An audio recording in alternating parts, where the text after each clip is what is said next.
AIDS کیا ہے؟ آج ہم اسی موضوع پہ بات کریں گے اور دیکھیں گے کہ وہ ایسی کون سی نشانیاں ہیں جو مردوں میں ایڈز کی طرف اشارہ کرتی ہیں۔ پاکستان میں اس وقت ایڈز کے کیسز تاریخ کی بلند ترین سطح پر ہے۔ دسمبر 2023 میں ہونے والے سروے کے مطابق تقریباً 2 لاکھ لوگ ایڈز کا شکار تھے، جن میں بیشتر کی عمر 15 سے 30 سال لڑکوں کی تھی۔ یہ ایک ایسی بیماری ہے جو ایک بندے سے دوسرے بندے کو لگ سکتی ہے، جس کے بارے میں ہم آگے تفصیلاً بات کریں گے۔ یہ ویڈیو دیکھنے سے آپ کو ایٹ لیسٹ اتنا اندازہ ہو جائے گا کہ آپ آسانی سے ان لوگوں کی شناخت کر پائیں گے جو اس بیماری میں مبتلا ہے۔ سب سے پہلے سمجھتے ہیں کہ ایڈز آخر کیا چیز ہے اور یہ ایک انسان سے دوسرے تک کیسے منتقل ہوتی ہے۔ ایڈز کا پورا نام ایکوائرڈ امیونو ڈیفیشنسی سنڈروم ہے اور اس بیماری کے پیچھے ایک وائرس کا ہاتھ ہوتا ہے جس کو HIV وائرس کہتے ہیں۔ یہ ایک ایسا وائرس ہے جس کی کوئی ویکسین نہیں ہے۔ اس کا مطلب یہ ہے کہ اگر یہ ایک انسان میں داخل ہو جائے تو ایڈز لازمی کاز کرے گی، اور آپ نے سنا ہوگا کہ ایڈز کا کوئی علاج نہیں ہوتا۔ یہ آہستہ آہستہ آپ کے جسم کے قوت مدافعت کو کمزور کرتی ہے اور کچھ ہی عرصے میں انسان کو مار دیتی ہے۔ اب بات کرتے ہیں کہ ایڈز ایک بندے سے دوسرے بندے کو کیسے لگتا ہے۔ تو اس کی مختلف طریقے ہیں۔ سب سے پہلے طریقہ جس کے بارے میں آپ سب کو پتہ ہے وہ ہے انٹرکورس۔ فرض کریں ایک مرد کو ایڈز کی بیماری ہے تو وہ اس عمل کے ذریعے عورت کو ایڈز کا وائرس ٹرانسفر کر سکتا ہے۔ اس کے علاوہ اور بھی بہت سارے طریقے ہیں جن سے آپ کو ایڈز کی بیماری لگ سکتی ہے۔ مثال کے طور پہ اگر آپ ایک ہیئر ڈریسر کے پاس جائیں اور وہ آپ کے لیے وہی ریزر یا بلیڈ استعمال کرے جو پچھلے ایک ایڈز والے بندے پہ استعمال کیا گیا ہو تو آپ کو ایڈز لگنے کے چانسز کافی زیادہ ہوں گے۔ بالکل اسی طرح ہاسپٹل میں اگر ایڈز والے مریض پہ استعمال شدہ سرنج اور نیڈل آپ کے لیے استعمال ہوں تو وہاں سے بھی آپ کو ایڈز ہو سکتا ہے۔ آسان الفاظ میں اس کا مطلب یہ ہوا کہ اگر آپ ایڈز کے مریض کے خون کے ساتھ کانٹیکٹ میں آ جائیں تو آپ کو 100% ایڈز ہوگا۔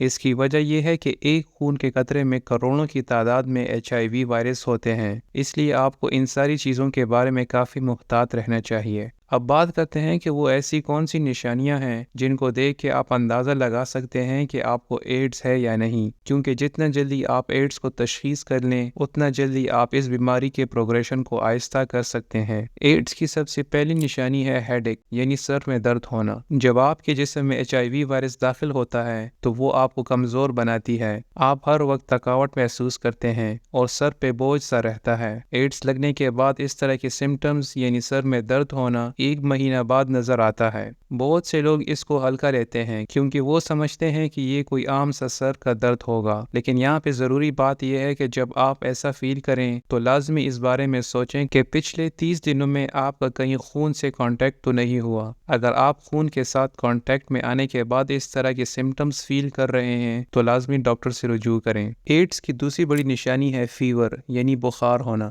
جب آپ کے باڈی میں HIV وائرس اپنی پیداوار کو بڑھانے لگ جائے تو جسم اس کو مارنے کے لیے اپنا ٹمپریچر بڑھاتی ہے تاکہ گرمائش کی وجہ سے یہ وائرس سروائیو نہ کر سکے۔ اس دوران آپ کا ٹمپریچر 38 ڈگری سیلسیس سے لے کر 40 ڈگری تک پہنچ سکتا ہے۔ ویسے تو بخار کی اور بھی ڈھیر ساری وجوہات ہیں، لیکن اگر بخار 1 ہفتے سے زائد رہے تو یہ ایڈز کی نشانی ہو سکتی ہے۔ اس بخار کے ساتھ ساتھ آپ کا گلا بھی خراب ہو سکتا ہے اور گردن میں موجود لمف نوڈز بھی انفلیم ہو سکتے ہیں۔ یہ ساری چیزیں HIV وائرس کو مارنے کے لیے ایکٹیو ہو جاتی ہیں۔ اگر آپ کو اس طرح کے سمٹمز ہوں تو فوراً اپنے ڈاکٹر سے رجوع کریں۔ ایڈز کی تیسری نشانی ہے جوائنٹ پین، یعنی جوڑوں میں درد ہونا۔ HIV وائرس آپ کے جسم میں ہر جگہ سوزش کاز کرتی ہے، خاص طور پہ آپ کے جوڑوں میں انفلیمیشن کافی زیادہ ہوتی ہے جس کی وجہ سے آپ کو جوڑوں میں درد محسوس ہوتا ہے۔ اس بیماری میں جوڑوں کے ساتھ ساتھ آپ کے مسل میں بھی درد ہوتا ہے اور آپ کو ایسا محسوس ہوگا جیسا کہ آپ کی باڈی ٹوٹ رہی ہے۔ اس کی وجہ یہ ہے کہ جب باڈی میں یہ وائرس زیادہ ہوگا تو آپ کی قوت مدافعت اس کو مارنے کے لیے ہر حربہ استعمال کرے گی۔ ایسا ہونے سے آپ کی انرجی کافی زیادہ استعمال ہوگی اور دن کے آخر میں آپ اس طرح تھکاوٹ اور باڈی میں درد محسوس کریں گے۔ نمبر 4، سکن ریش۔